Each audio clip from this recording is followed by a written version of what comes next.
How to break the cycle of worry. The rock in the shoes story. Your worry hurts not because it is big, but because you carry it everywhere. We often mistake the size of the pain for the effort of holding onto it. Let us consider a simple parable about how we self-inflict this constant weight. Imagine a traveler, just like you, setting out for a long journey. Early on his path, he spies a smooth, unremarkable stone by the wayside. He thinks, "This rock is heavy, but perhaps I will need it later for some purpose." Instead of leaving it, he places it in his only shoe, a small act of folly. He walks on, perhaps feeling only a slight pressure at first. It was just one small rock, after all. The sun rose higher, the road grew longer, and the simple stone began to press. He should have taken it out at the first resting spot, but he didn't. He convinced himself that removing it now would mean admitting failure. And so, the rock remained, becoming part of his step, part of his being. Soon, he forgot the rock was there, only feeling the constant, dull ache. He began to think that walking with pain was simply the normal state of traveling. This, my friends, is the nature of worry. He meets another, who walks with apparent ease and lightness. The other traveler asks, "Why do you move as if carrying a great burden?" The burdened traveler replies, "The journey itself is difficult. What else can I do?" The lighter one smiles gently and says, "Show me your shoe." And there, revealed for the first time in memory, was the sharp, irritating stone. The weight was not the journey, the weight was the stone.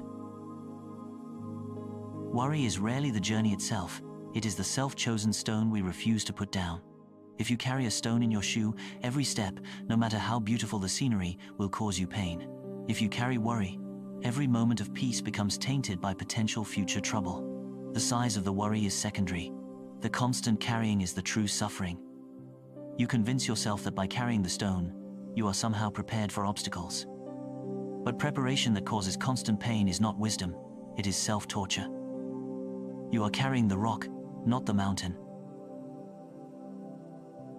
The hardest part is the moment of choice, to stop, bend down, and acknowledge the object, to admit that the thing causing the deepest pain is something you willingly introduced. When you set it down, the pain stops immediately. The landscape does not change, but your capacity to navigate it is instantly restored. Your worries might still exist in the world, but they no longer need to live in your shoe. You must pause your journey, look down, and discard the familiar discomfort. Do not carry what you do not need to carry. What stone are you carrying today that you picked up yesterday or 10 years ago? Is it the worry of a past mistake, replaying endlessly?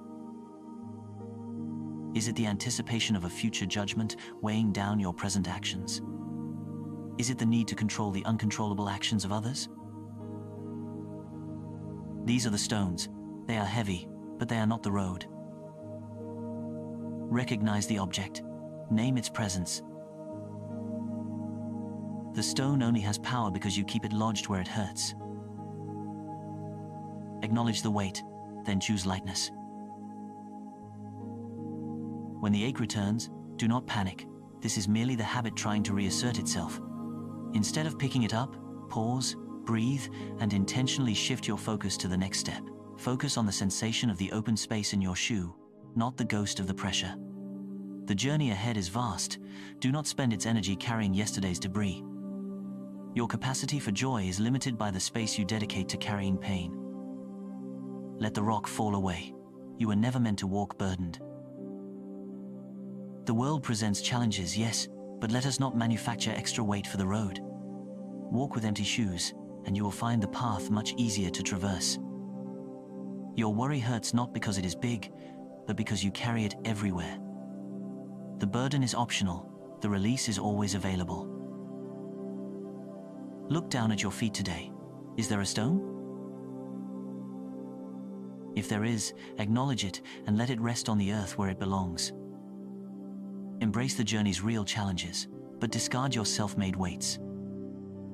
May your path be light.